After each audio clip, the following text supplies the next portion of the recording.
Sir एक इमरान खान के ऊपर आजकल इशू चल रहा है। आप भी पाकिस्तान के साबिक वज़ीर आज़म रहे हैं नहीं, और मैं साबिक हूँ। 8 माह आपने साबिक 10 महीने मैं साबिक वज़ीर-ए-आज़म हूँ, वज़ीर-ए-आज़म रहा हूँ। साबिक वज़ीर आज़म हैं। आप 8 माह जेल में गुजारी आपने। जी, 8-9 महीने जी। 8-9 महीने। नवाज शरीफ वो भी फॉर्मर प्राइम मिनिस्टर हैं, उन्होंने भी जेल गुजारी। और अभी इमरान खान भी जेल में। आपकी तरफ से बताया जाता था कि वो पता नहीं क्या कहते थे, कसूरी चक्की, वो मुझे नहीं पता उसकी जी, डिस्क्रिप्शन क्या है। वो किस चक्की में थे, आप उसकी डिस्क्रिप्शन बताएंगे, वो क्या सूरत हाल थी उसकी सेल नहीं, की। मेरा कोई शिकवा नहीं है वो ये। सेल की नौयत क्या थी, जेल, मैं इसलिए कि इमरान खान की पूरी मैं रिपोर्ट जहाँ सामने रहता आई है। था वो एक स्पेशल जगह बनाई गई थी जहाँ पर कंडेम्ड प्रिजनर्स, सजाए मौत के लोग रहते थे। वो एक बड़ा अहाता था, तो उसके सजाए अंदर मौत के लोग थे उसमें। जी सारे सजाए मौत के थे। तो आप वहाँ क्यों थे, आपको तो नहीं, सजाए मौत नहीं। उसमें उन्होंने एक कोई 12-15 फुट की दीवारें डाल के 3 जो सेल है, सेल को वहाँ चक्की कहते हैं। अच्छा। तो वो तकरीबन 6 फुट बाई 9 फुट के होते हैं। 6 फुट बाई 9 फुट। जी उसमें आप रहे हैं 8 महीने। जी जी 6 फुट बाई 9 फुट। जी 6 फुट 9 फुट का सेल होता है। तो 6.5 फुट तो आपका कद है, तो वो बड़ी फस फुस के ही आप उसके अंदर नहीं, लेटते वो ऐसे होंगे ही ना। होता था, तकरीबन यही 6-9 होगा, या शायद 5.5-10 हो, मुझे अब याद नहीं, लेकिन तकरीबन बहुत छः छोटा था। छः नौ का। और ये जो इमरान खान के ऊपर रिपोर्ट आई है कि उसमें ओपन टॉयलेट है और सामने कैमरा जी, लगा टॉयलेट हुआ ओपन नहीं होता है, कैमरा भी लगा होता है, लेकिन कैमरा आपकी सिक्योरिटी के लिए लगा होता है। कैमरा हटा देना चाहिए। है और ओपन टॉयलेट होता है। जी, ओपन टॉयलेट होता है जी। तो ये नहीं, ये थोड़ी एक छोटी दीवार होती है। वो 2.5-2.5 फुट की इमरान खान के लिए भी आया ना कि 2.5-2.5 फुट की दीवार है। 2.5 फुट की दीवार होती है वो। तो ये तो बहुत इनह्यूमन अगर है, बहुत सुप्रेंटेंडेंट इनह्यूमन है। सुप्रेंटेंडेंट चाहे तो इजाज़त दे दे, थोड़ा उसको आप ऊंचा भी कर सकते ये हैं। बहुत इनह्यूमन है। ये ह्यूमन है।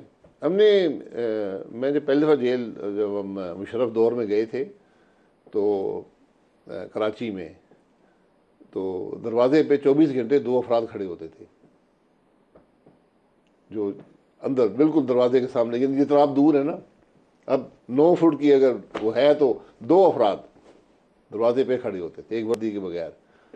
और कोई 400 वाट का बल्ब लगा हुआ था, 24 घंटे वो जलता था। वो जलता रहता था। ये गुजर जाती है, कोई बात नहीं है जी। मुशर्रफ साहब भी, अल्लाह उनकी बख्शिश फरमाए जी। अब उनकी अल्लाह मग़फ़िरत फरमाए, लेकिन ये टॉर्चर है, ये गैर इंसानी रवैया है। और नहीं फॉर्मर प्राइम मिनिस्टर इमरान भी फॉर्मर प्राइम मिनिस्टर, आप भी former prime minister, Nawaz Sharif भी फॉर्मर प्राइम नहीं, मिनिस्टर। देखें, जेल में फॉरेन प्राइम मिनिस्टर को कुछ उसको सिक्योरिटी देनी पड़ती है जो। सिक्योरिटी तो दें, लेकिन 5 बाई 9 के जी सेल में डालना तो जुल्म है, ये तो पिंजरा है। जी, बहरहाल वो सिक्योरिटी देनी पड़ती है, क्योंकि वहाँ पर ख़तरा होता है कि कोई और नुकसान ना पहुँचा दे, तो सिक्योरिटी होती है। जेल में ये देखा नहीं जाता कि फॉरेन प्राइम मिनिस्टर है क्या है।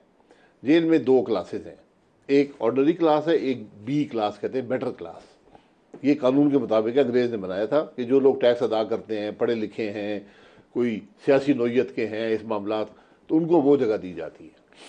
सर ये पिंजरे में डालना सही नहीं है। वैसे आप लोगों ने अगर ये गलती की है तो आप अपने लिए खुद गड़े खोद के नहीं, गए। मैंने कोई गलती नहीं की, मैं तो आपको इसकी इस्लाह करनी चाहिए ये थी। बाद में आप देखिए। पीडीएम की हुकूमत आई है तो उसकी इस्लाह करें। कल को शहबाज शरीफ नहीं, को दोबारा भी जाना पड़ हाँ, सकता है, ये इसलाह ध्यान में देखिए, रखें। कानून तो मौजूद है ना, कि मैं अगर एक साबिक़ वज़ीर-ए-आज़म हूँ, मुझे अपने बी क्लास देनी है, और देनी चाहिए। और ये 5 बाई 9 का सेल, ये मेरे लिए तो 6 6 बाई 9, छः छः बाई बाई नौ नौ कर लें सर, 6 बाई 10 कर लें। शौक है, ये तो पिंजरा है बिल्कुल।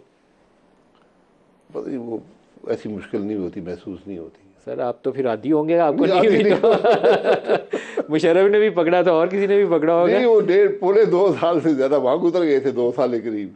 मुशर्रफ दौर में। जी, और 8 माह आप गुजरे। 8-9 महीने यहाँ गुजर, कोई बात नहीं है। आप तभी आप जमानत नहीं थे करा रहे, आपने पहले 2 साल गुजारे थे। आपने कहा होगा अभी ठहर ठहर जो, अभी 2-4 महीने और गुजर जाने दो। नहीं, वो जमानते देखिए, वहाँ जब मैं गया तो मैं बी क्लास मुझे दी गई। बी क्लास के कमरे में मैं गया, वहाँ 6-7 कमरे थे, सारे खाली थे, एक में जरदारी साहब थे। अच्छा। तो आधे घंटे में उन्होंने कहा नहीं, ये आपके लिए खास जगह बनाई है। तो मैंने कहा कोई बात नहीं, खास जगह में चले गए। Sir as a political leader I think आप लोगों को इस पे इस्लाह करनी चाहिए, ये नहीं, गैर इस्लाह आप इंसानी क्या कर रवैया। सकते हैं, देखिए, लॉ जब अमेंड करें, ठीक करें। ये एक दूसरे की दुश्मनी ये थोड़ी है कि उसको पकड़ के पिंजरों में बंद कर दें आप, ये दुरुस्त नहीं है। ये कानून हुकूमत का बना हुआ है, जेल का आप उसको कैसे इस्तेमाल करते हैं, ये आपकी ज़रफ़ होता है। अब ये आजकल तो इंटरिम गवर्नमेंट है, वही करती है, फेडरल गवर्नमेंट ये काम नहीं करती। सर ये जो इकॉनमी की सूरत हाल है, ये कभी सुधरेगी, या ये एक डाउनवर्ड जो तबाही का रास्ता है, ये ऐसे ही भागते भागते हम गिरते जा रहे हैं नीचे। देखिए, इकॉनमी आइसोलेशन में नहीं चलती। इकॉनमी की सबसे बुनियादी ज़रूरत सियासी इस्तेहकाम होता है, आप भी ये जानते हैं। सियासी इस्तेकाम नहीं होगा, स्टेबिलिटी ऑफ पॉलिसी नहीं होगी, आपकी बात पे कोई यकीन नहीं करेगा। मैं हमेशा सबको मिसाल देता हूँ, हुकूमत पाकिस्तान ने बिजली लगानी थी, आपने कहा कि ये एक डॉक्यूमेंट है, इसका नाम है पावर परचेज एग्रीमेंट, ये एक डॉक्यूमेंट है इम्प्लीमेंटेशन एग्रीमेंट। दो डॉक्यूमेंट हुकूमत पाकिस्तान ने बनाए, और आईए जो होते हैं इम्प्लीमेंटेशन एग्रीमेंट, वो सॉवरेन गारंटी होती है। फिर आपने कहा जी ये हमारी नेपरा ने टैरिफ बनाया है, आप यहाँ साइन करें डॉटेड लाइन पे, हुकूमत पाकिस्तान का डॉक्यूमेंट, वो आदमी नहीं बनाता, और ये टैरिफ हम आपको देंगे, आप बिजली लगाएं। आज हम उन सबको कहते हैं चोर हैं, फिर कौन इन्वेस्ट करेगा पाकिस्तान में? और बड़े फख्र से कहते हैं जी हमने इनसे कम करा ली है कीमत। वो कीमत कम नहीं होती, वो कीमत 10 गुना अदा करनी पड़ती है कहीं और। ये बातें अगर आप नहीं समझेंगे, आप यकीन करें मिनिस्ट्रियों में इस मुल्क में जो आदमी इन्वेस्ट करता है उसको चोर समझा जाता है, उसको हर अफसर इस निगाह से देखता है ये डाका मार रहा है। तो फिर मुल्क कैसे चलेगा? जो इस मुल्क के बड़े इन्वेस्टर हैं, आज मेरे खिलाफ जो नैब का केस है टर्मिनल का, बिड के जरिए टर्मिनल बना, इस मुल्क का सबसे बड़ा इन्वेस्टर, सबसे अमीर आदमी उसमें मुलजिम है, और आदमी पाकिस्तान छोड़ के चला गया। उदाहरण जरूर पेश होता है, उसने कहा मैं कोई इन्वेस्टमेंट नहीं करूंगा।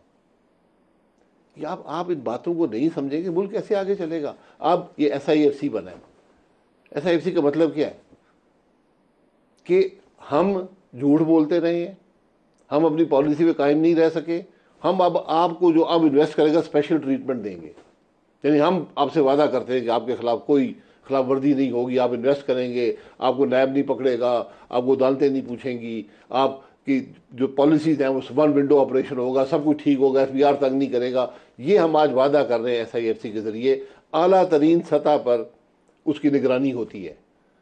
बुनियादी तौर पर जो अब हमारी सॉवरेन गारंटीज थी ना, उसकी बजाय हम आर्मी चीफ की और फौज की गारंटी देंगे कि SIFC में आ जाओ, हम आपको नहीं पकड़ेंगे। आपने एक मैकेनिज्म बना दिया कि जो ये कहता है कि हम इस बात का इतराफ़ करते हैं कि हम बिल्कुल झूठ बोलते रहे आपके साथ, हम अपने वादों में कायम नहीं रहे, अब हम रहेंगे वादा, और ये हमने नया इदारा बनाया जो आपको गारंटी देता है। इससे उस इन्वेस्टर को तो शायद मिल जाएगी कुछ, शायद वो इन्वेस्ट कर दे, तकवीत मिल जाएगी। जो लोग इन्वेस्ट कर चुके उनका क्या बनेगा? आप इन्वेस्टमेंट के बगैर मुल्क नहीं चलते, ये बात समझें। लोग कारोबार करते हैं, कंपनियां कारोबार करती हैं पैसा बनाने के लिए, वो आपकी मोहब्बत में नहीं काम करते। वही पैसा बनाते हैं, रोजगार देते हैं, अरबों डॉलर की जिसने इन्वेस्टमेंट करनी है उसका पैसा हैं, टैक्स अदा करते हैं।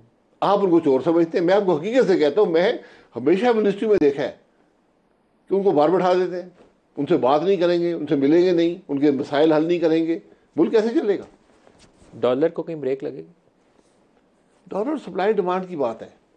अगर उस सप्लाई डिमांड और परसेप्शन की बात है। पॉलिटिकल परसेप्शन ने सबसे ज़्यादा बेड़ा किया। और दूसरा अफगानिस्तान का जो इशू है वो आपको मार रहा है। यहाँ डॉलर जाता है अफगानिस्तान, स्मगल्ड होकर घुट जाती है अफगानिस्तान। पहले डॉलर आता था अफगानिस्तान से, अब जाता है, अब जा रहा है। पोरस बॉर्डर है, पहले आप उस पर गुजारा करते रहे। तो जब वहाँ जंग लगी हुई थी, वहाँ अरबों डॉलर साल का आता था उनकी इकॉनमी के अंदर, वो सारा यहाँ आता था। वो अब जो 5-7 मिलियन डॉलर डेली का निकल के उधर से इधर से उधर जा रहा है, वो आपकी इकॉनमी को बिठा रहा है। ये होगा, ये आपका रुपया उससे गिर रहा है। तो पोरस बॉर्डर है, आपका बॉर्डर पोरस है, तो यू डोंट हैव जो मुल्क अपने सरहदों की हिफाजत ना कर सके, हमने वहाँ अरबों रुपए से, सैकड़ों अरब से वहाँ पे फेंस लगाई हुई है। डॉलर फिर भी जा रहा है जी, डॉलर भी नहीं, यहाँ से फर्टिलाइजर भी जाता है, यहाँ से आटा भी जाता है। जो चीज़ वहाँ सस्ती महंगी होती है वो यहाँ से चली जाती है। No solution. सोल्यूशन बैठने की ज़रूरत है, फिर ये फैसले करें। कौन बैठे? सारे बैठे, जो सारे स्टेक हो, सारे इसमें जिम्मेदार हैं। इसमें अदलिया भी है, इसमें फ़ौज भी है, इसमें सियासतदान भी है, इसमें प्रोविंसेस भी हैं, सबको बैठना पड़ेगा। दुआ ही मांगनी पड़ेगी अल्लाह ताला से। नहीं, दुआ से नहीं, दुआ से काम नहीं चलेगा। ऐसे ही मुल्क चलते हैं। जिस मुल्क में ये क्लैरिटी ना हो कि फ़ैसला कौन करता है, फ़ैसला कैसे होता है, वो मुल्क कैसे चलेगा? फिर मैंने शहबाज साहब का सवाल पूछा था। फिर आप शहबाज साहब भी आ जाए। 16 माह में कुछ किया है? शहबाज साहब ने कोई फैसले नहीं किए, यही उनके खिलाफ आप कुछ नहीं कह सकते। ये कुछ फैसले नहीं किए, उसी की सजा में मिल रही। प्रोग्राम का ये हिस्सा यहाँ खत्म हो रहा है, ब्रेक का टाइम करीब आ रहा है। शायद खान अब्बासी साहब, former prime minister of Pakistan, बहुत शुक्रिया आप हमारे साथ रहे।